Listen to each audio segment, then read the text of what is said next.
Na ndio Paulo akiwa katika roho alisema ya kwamba kuna watu wanasema wameokoka lakini wamekataa imani kwa sababu hawasaidii walio wa kwao.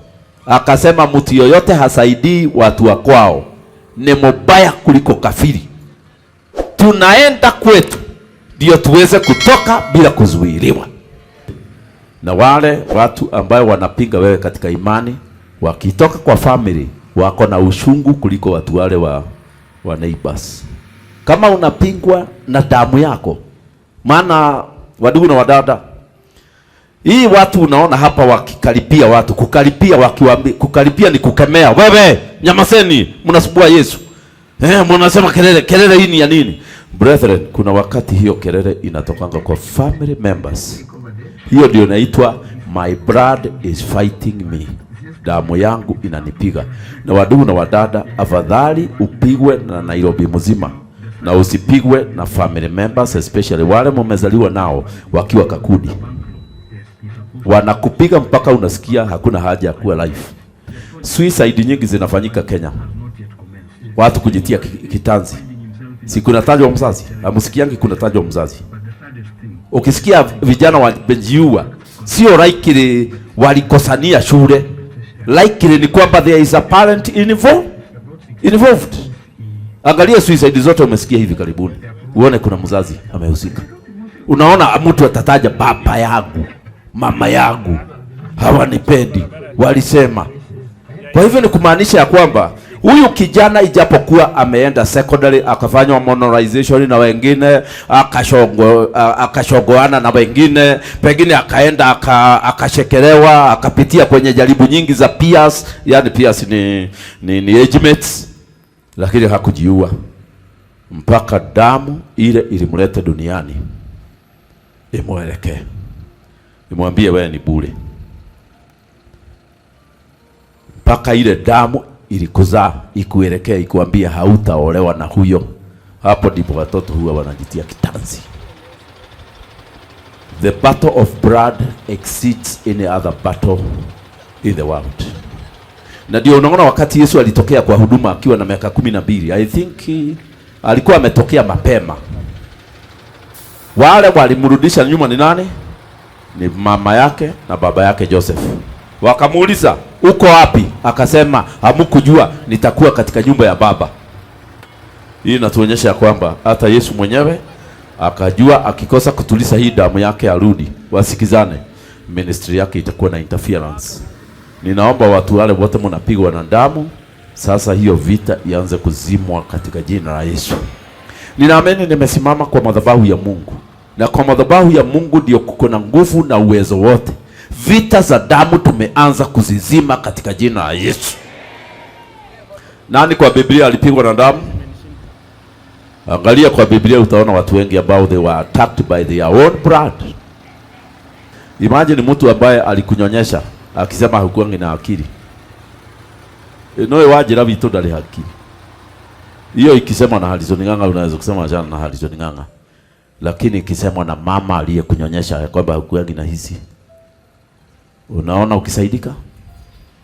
Haya, kama wewe ni msichana na uko hapa kwa kanisa na your mom alisema ya kwamba wewe hauwezi kuolewa na mtu, sasa wewe utaolewa na nani? Wewe labda kipofu kitakuoa ama mjinga. Sasa uko Nairobi na umesoma mpaka university, lakini umekosa mtu wa kukuoa kwa sababu you are battling with your blood. Na wadugu na wadada, washani niwaambie, ni vizuri kushugusa kama hii vita uko naye ya kukuzuia mali, pesa, utajiri, ufanisi. Uchunguze kama hii vita ni wewe umekosea ama ni your blood inakupiga. Are you being fought by your blood or is it a mistake on your life? Uliza jirani yako, una suspect ni damu yako inakupiga ndio umefilisika? Kuna kijana ameenda Marekani alafu akarudishiwa kiwanja cha ndege cha New York. Ni kitu cha kuaibisha sana. Umeaga watu hapa, umewambia nimeenda Marekani, I want to tell you when I come back I'll come back with dollars. Well, alafu umefika New York, kuona tu New York, hata hauoni nchi inakaa vipi, unaambiwa back to Kenya. Una escortiwa na polisi na unangojewa na polisi hapa Jomo Kenyatta. Paka polisi wanakuambia pole, umerudishwa pole. Kuna kitu umefanya pole. Sasa kijana alirudishwa mpaka hapa Jomo Kenyatta. Akarudishwa akaenda akajifisha hapa Nairobi. Si mnajua mtu akirudi anajifisha ngada Nairobi ama amuelewi? Sasa kama umefanya fundraising na kanisani tulikuombea hapa mbele na umerudishwa, ilitokinya wewe hivi. Lazima ujifishe isiria mahali pengine. At least watu waone ni kama ulienda na umeru. Sasa akarudi. Akaenda kujifisha kijiji. Wakati aniko yake alimuona, alimwambia, nani wewe, hauna aibu, unaenda Amerika. Ulikuwa unafikiria tutakubali uende? Damu yake. Wakamwambia, unaona hii kiatu yako? Nilisema niibiwe kiatu yako kwa luggage yako. Na kweli wakati alifungua luggage alikuta iko na kiatu kimoja kilibaki kijiji, aliibiwa. Kikachomolewa na kijana very sharp.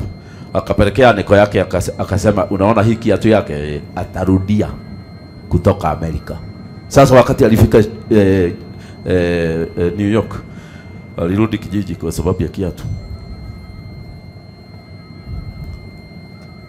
Sasa nikuulize, inawezekana kuna watu wanakuita kijiji na wewe umejikakamua hapa kujikakamua? Atakuja tu kulima hapa. Hii majani atakuja na wewe sasa unasema Lord open doors. Tafadhali, ile mlango imefunguliwa ni ya kushuna majani. Isipokuwa urudi huko ufunge hiyo mlango na uambie hakuna mshunaji wa majani hapa. Hakuna mkulima hapa wa pareto. Sasa uliza jirani, could there be a voice calling you at home? Sasa hapa unasema haleluya, mimi naomba nifunguliwe mlango niende Europe. Kama hawa ninaona wameweka passport hapa, wanataka kwenda Europe. Swali langu ni hili, your blood inaweza kuwa nayo inasema opposite. Hapa Kikuyuni, hapa Central, kuna wazazi huwa wanaita msichana kijana. Wale mmetoka hapa mnajua hivyo. Baba yako anakuambia wewe ndiye kihe yangu na wewe ni msichana, anakuambia wewe ni kijana yake. Utaolewa? Mtu haolewangi lakini anazaa watoto. Mnapendana na mtu, mkizaa watoto wawili, anaanza kukuambia wewe ni wasimu, enda kabisa, sitaki kukuona, mnawashana. Lakini uko na maneno umeambiwa ya kwamba wewe ni kijana. So hii ni kusema ya kwamba hata kama tumeokoka, tusipuuze maneno ya wale walilete damu yetu hapa duniani. Lazima tujue vile tutakaa na wao na tujue maneno yale vile tutayamaliza nguvu ndio tuendelee. Na hii ni maneno ya watu ambao wanakuambia nyamaza. Nitaolewa, nyamaza. Nitafanikiwa, nyamaza. Bwana Yesu asifiwe. Bwana asifiwe. Nilikuwa nasikia wazee wengine kijiji kwetu wanasema wakituona tumekuja nyumbani tumeletea watoto ile mkate kubwa. Unajua ukienda kijiji unanunua mkate mwingine ina usongo hapa chini size hii. Kwanza hiyo ukienda na bili. Watu wanaianza pande moja wanaimalizia pande ile nyingine. Alafu unawaambia hiyo nyingine ni ya kesho asubuhi. We. Asubuhi unakuta saa 12 watu wameweka vikombe tayari. Mkate ya Nairobi. Nyinyi hamjui ina usongo wapi mkate iko size hii? Hiyo mkate ndio inatakanga ukienda kijiji. Hiyo inafanya watu wa kijiji wakwambia umema bawa uende kule unataka. Lazima mtu ajue kutuliza watu wao ndio afanikiwe. Na watu wote ambao tunaona kwa Biblia kuanzia Bwana wetu Yesu Kristo na watu wale wengine, hata kuna mtu aliambia Yesu, ninataka kwenda kuaga watu wetu alafu nikuje. Mtu anaitwa Elisha alisema, tafadhali Elijah, umeniita nikawe mnabii, washa kwanza nifanyie watu wetu pate. Na Elijah alimwambia, mimi nimekuzuilia na nini? Alirudi akashija ng'ombe 24 akafanya pati, wazee wakiwa wameshiba nyama na wengine wamefugiwa na tukaratasi waende nyumbani. Ndio walimwambia nabii, ukiona watu wa kwenu hakuiti jina yoyote ya heshima, kuna kitu hujafanya. Wakamwambia nabii, enda utabiri. Nayo ndio aitwe nabii. Alilipa na ng'ombe gapi? Na nyama hazikuliwi peke yake, linakuliwangwa na vitu vingine. Ndio alisema prophet. Ndio unaona ukishaguliwa MP, kuna watu erefu sana wakishaguliwa MP ndio wasifukuswe kwenye serikali ama kwenye uongozi, wanarudi kwa wanafanya nini? Sherehe. Wanashija. Familia yote inamuita mheshimiwa. Finished. Sasa hata hapa akikuja Nairobi unamwambia wewe si mheshimiwa, yako inakuwa useless maana damu imesema mheshimiwa. Sasa lazima aitwe mheshimiwa. Mnaonaje? Mumewahi kuwa na mheshimiwa kwa family? Watu wanasikianga vizuri. Mnaulizana kabla lunch haijafika, mheshimiwa amefika. Unaambiwa askari wake wamefika. Unakaa nasikia gari zake zimeonekana kule ng'ambo zinakuja. Ninaomba muwe na mheshimiwa kweli. Hii mambo sio ya watu special, sisi zote tupate mheshimiwa. Hata tunataka waheshimiwa hapa kwa kanisa Rancha. Haya, ninatabiri tu. Leo ni siku ya kutabiri juu yenu. Bwana Yesu asifiwe. Ninaomba ufunuliwe kama damu yako inahusika kwenye mkosi ule uko naye today. Na ninaomba mfunuliwe hata usiku mkilala. Na kama wewe huwa unaota usiku, unaona kwenu nyumbani kule kijiji, ama unaona kule mlikuwa mnakaa na mama yako na baba yako zamani, pengine kwenye nyumba ya Kajo, nyumba ya nini hapa mjini zamani, na mlihama, wewe kuna damu inasema shut up. Mkutano wakawakalipia, wakawambia nyamaza. Ukiwa unaambiwa shut up, na sisi tunasema ya kwamba that voice must end today in Jesus name. Tafadhali inua mkono useme, kama kuna sauti inaniambia nyamaza na imetoka kwa damu yangu, leo nimepokea hekima. Hiyo sauti itaniambia ongea. Mimi nilikuwa ninaambiwa na close relatives wananisheka ati nikuite faster. Siwezi. Mpaka siku ile nilitengeneza ceremony, nikawaita wote wakakula nyama, nikanunua ile ng'ombe kubwa. Mzee akanikopea, akakopa ng'ombe kubwa hapo kwa jirani, tukaishija, watu wote wakakula nyama na zingine wakapeleka nyumbani. Sasa wakikunywa supu, wazee wale walikuwa wamesema wanashindwa, ati mdomo yao inashindwa kuform pasta. Ndio alisema pasta kuja. Midomo yao ilisema pasta, lakini ni baada ya ng'ombe ya jirani kukula, na jirani naye alikuwa anazunguka hapo tu. Ninamuuliza hawezi kukula, ananiambia nangojea pesa za ng'ombe. Paka unapewa nyama ya kukaanga hapo, na vile nyama ya kukaanga ya kijiji inakuanga very tasty, lakini unasikia kama imeshemshwa kwa sababu mwenye ng'ombe ako pale amengojea 4,000 ya ng'ombe. Ilikuwa inatoka 4,000 siku hizo zamani. Ninaomba Mungu akutengenezee njia. Ninajua Mungu atatengeneza njia maishani mwako, ili jamii na watu wa damu yako akwambie go, enda. Okay, kuna watu wanasema mtu akiokoka hawezi kufungwa na jamii. Wacha nikuambie, tuwe practical. Ongea na hii watu watakwambia vile jamii imewafunga. Kuna watu wana imagine ya kwamba kama wao hawajafungwa watu wote wamefunguliwa. Hapana. Hii jamii naongea juu yake ndio ilikupatia hii jina lako. Ni kweli ama si kweli? Jina lako ulipewa na damu yako. Wewe ukiwa mdogo ulizaliwa na jamii yako, na jamii yako ikakubeba. So they have power over you because they stayed with you for about 12 years non-stop. Kule mumefungwa na damu yenu, mfunguliwe katika jina la Yesu. Na inasema ya kwamba kama damu yako ndio imezuilia uolewe, ikufungue katika jina la Yesu. Kama damu yako ndio imekunyima mali na utajiri na dhahabu, ikufungue katika jina la Yesu. Kama damu yako ndio imezuilia ujulikane na ufanikiwe, ikuashiria katika jina la Yesu, jina lililokuwa ya majina yote.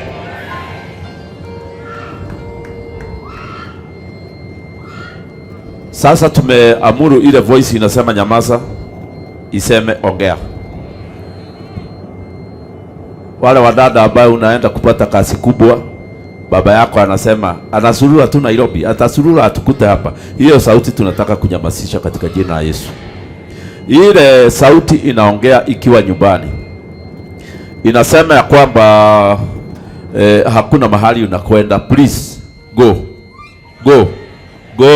in the name of Jesus, go in the name of Jesus. Na kama kuna sauti iko kwa familia yenu inakuita maraya, tumeinyamasisha, ikuita mtoto wa Mungu katika jina la Yesu. Kama kuna sauti ya nyumbani inakuita muisi, inyamasishwe katika jina la Yesu.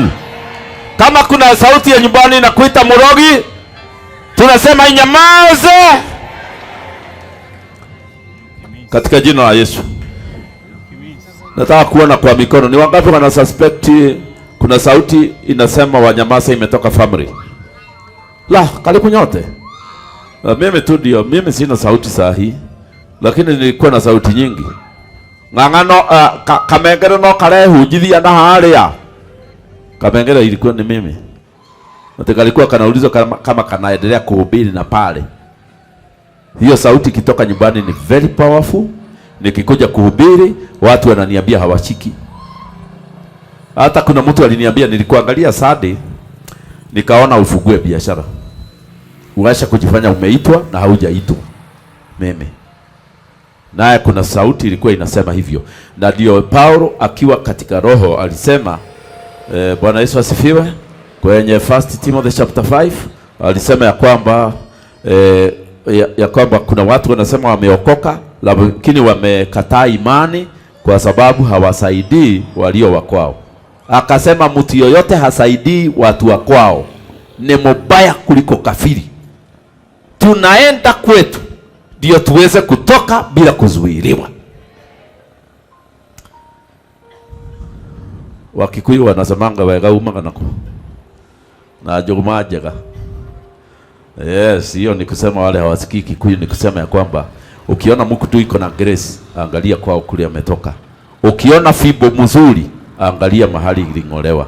Hiyo ni methali sisa kuongea juu ya fibo na kuongea juu ya grace. Hizo ni methali za kusema ukiona mwanadamu anafunguliwa jiwa, kwao amefunguliwa. Sasa tutafanyaje kwetu tufunguliwe, especially kama umetoka kwa polygamist family. Family iko na wanawake wawili ambaye hawapendani na kuambia wanafungana.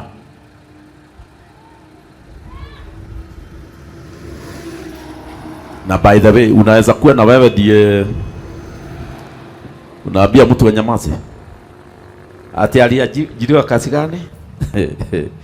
Ati ameajiriwa kazi ya ile hoteli kubwa Nairobi. Wacha akakae, atakuja hapa tu. Huyo ni family member amesema hivyo. Family member anasema, "Hey, ati apata degree university." Anafikiria kuna bahali itatutisha hiyo, na ni damu yako inasema hivyo. Kwanza ni your brother akifaa ile koti kubwa na gambut, lakini unajue ni damu yenu inatembea ndani yake. Anaongea hivyo. Huyo jamaa anafuta kilaiko hivi, amefuga jicho moja. Hata kama unasema I don't care, he is a non-believer, lakini damu ni yenu. Ninaomba you do something about the negative voices that are coming from home. Amen.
Junction ya Nyeri.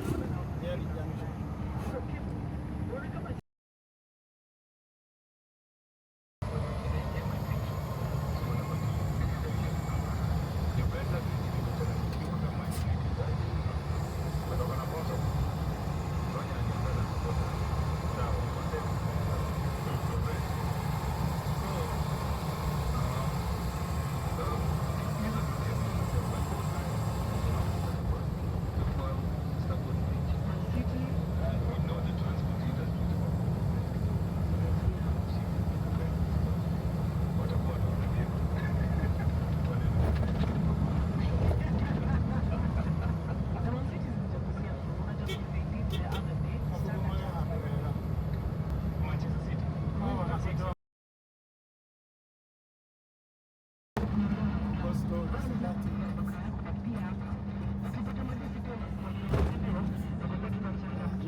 Maswali rahisi pale na tukifanya ndio inaweza kuwa Nitana Masagana. Kwa nje ulisikia Philip kutoka Nakuru ndio huyo. Acha pia Hii Sagana. Nimechukua vizuri. Sagana. Ni Sagana.